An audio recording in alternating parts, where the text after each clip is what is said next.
Aujourd'hui, découvre pourquoi les jeans sont bleus et d'autres informations intéressantes sur la mode. Que sais-tu exactement des articles basiques de ton armoire?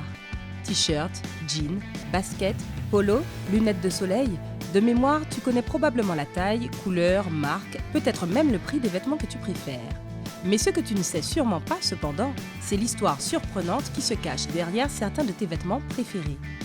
Avant d'apprendre toutes sortes de faits intéressants et drôles sur tes vêtements fétiches, appuie sur le bouton d'abonnement et active la cloche des notifications pour nous rejoindre du côté sympa de la vie. Maintenant, commençons avec la première question. Pourquoi est-ce que les jeans sont bleus? En fait, tout d'abord, pourquoi sont-ils appelés jeans? Eh bien, cela vient des marins italiens du port de Gênes, qui étaient familièrement connus comme les gens.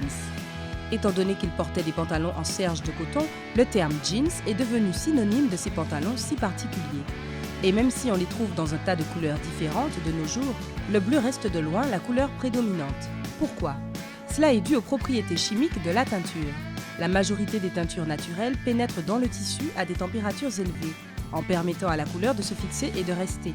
Cependant, la teinture d'indigo naturelle adhère seulement à la surface extérieure du tissu. À chaque fois que le pantalon est lavé, de petites quantités de teinture disparaissent en emportant une partie du tissu avec elle.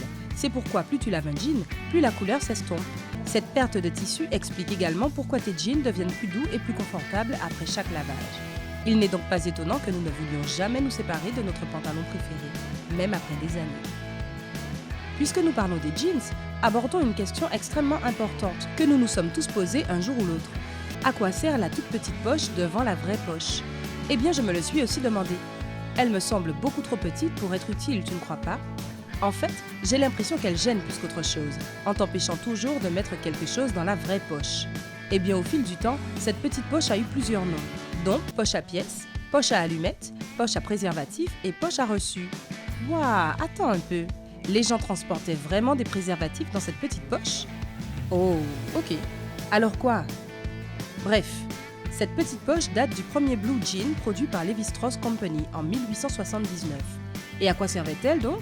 À protéger les montres de poche que portaient les ouvriers, tels que les mineurs, les conducteurs de train et les cow-boys.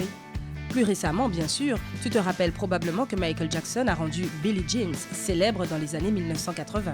Tout le monde portait ce modèle. Non, je viens juste d'inventer la blague, pardon. Ok, assez parlé des jeans. Passons à nos t-shirts.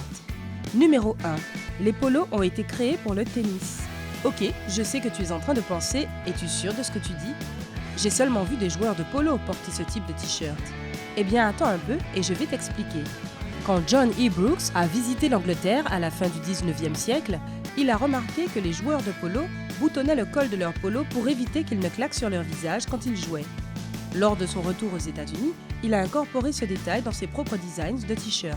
À ce jour, les chemises en coton à col boutonné Brooks Brothers Oxford indiquent encore The Original Polo Shirt, le polo original, sur leur étiquette. Mais cela correspond en réalité à une chemise classique à manches longues et col boutonné, et ce n'est pas ce que nous imaginons lorsque nous pensons au polo. Et c'est là que la star de tennis française, René Lacoste, fait son entrée. Le joueur a un jour choqué le monde du sport en portant un t-shirt à manches courtes et à 3 boutons, alors que la majorité des joueurs portaient encore des chemises classiques à manches longues.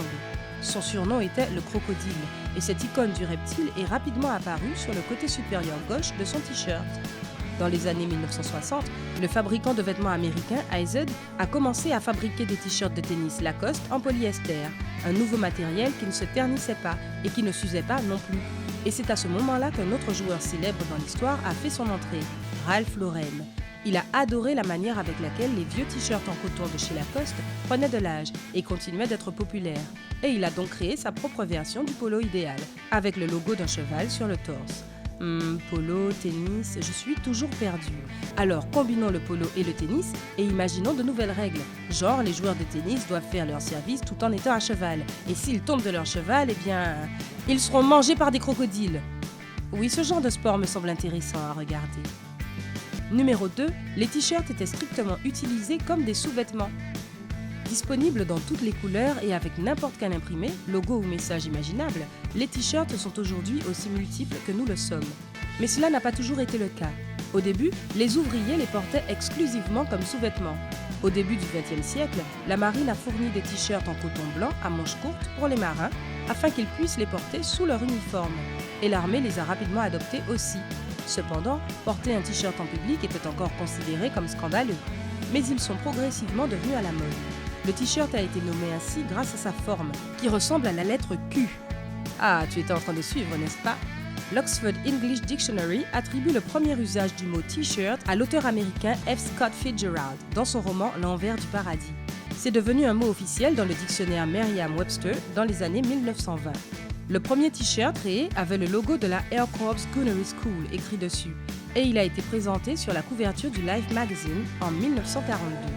Les personnages de Disney tels que Mickey Mouse sont apparus avec des t-shirts au début des années 1950. Et quand les célèbres Marlon Brando et James Dean les ont portés dans leurs films, Un tramway nommé Désir et La fureur de vivre, la popularité du t-shirt a alors explosé. Et le reste appartient à l'histoire. Numéro 3. Les premières lunettes de soleil ont été créées pour les patients atteints de la syphilis. Oui, elles protègent nos yeux contre le soleil.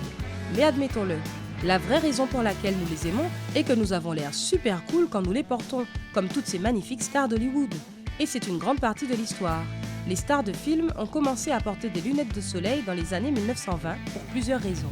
Les flashs des appareils photo des paparazzis étaient aveuglants et l'éclairage puissant utilisé sur le tournage laissait les acteurs avec des yeux rouges qu'ils voulaient cacher à leurs fans. Bien sûr, une fois que les stars de films ont commencé à les porter, et bien naturellement, tout le monde a fait la même chose. Enfin, il n'y a rien de plus cool que de ressembler à une star de cinéma, n'est-ce pas? Attends, je sais ce qui est plus cool. Ressembler à une star de ciné et à un pilote de chasse. Mais quand les lunettes de soleil se sont démocratisées, au 19e siècle, la protection contre les rayons du soleil n'était pas encore une préoccupation, et les porter étaient tout sauf cool. C'est parce qu'elles étaient communément prescrites pour les personnes qui souffraient de syphilis, puisque l'un des symptômes de cette maladie est la forte sensibilité à la lumière. Numéro 4. Les trous dans tes chaussures Converse ne sont pas là pour le style.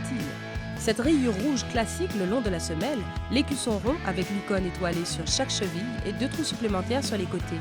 Les Converse All Stars sont probablement les baskets les plus populaires et les plus reconnaissables au monde. Présenté en 1907, le design de ces chaussures n'a pas beaucoup changé en 100 ans. C'est plutôt surprenant dans l'industrie des chaussures, où la majorité des entreprises changent leur design tous les ans. Pour comprendre à quel point les Converse sont importantes, sache juste que l'entreprise a fabriqué 550 millions de paires de chaussures en 1997. Cela correspond à environ une paire pour 10 personnes dans le monde entier. Quant à ces 2 trous, ils ont 2 objectifs. Le premier est plutôt évident pour la majorité des gens, une aération supplémentaire.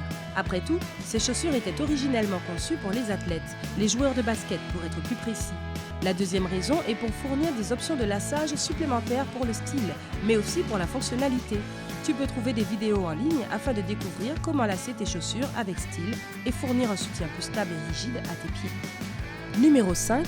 Les boutons sur les chemises des femmes et des hommes sont sur des côtés opposés.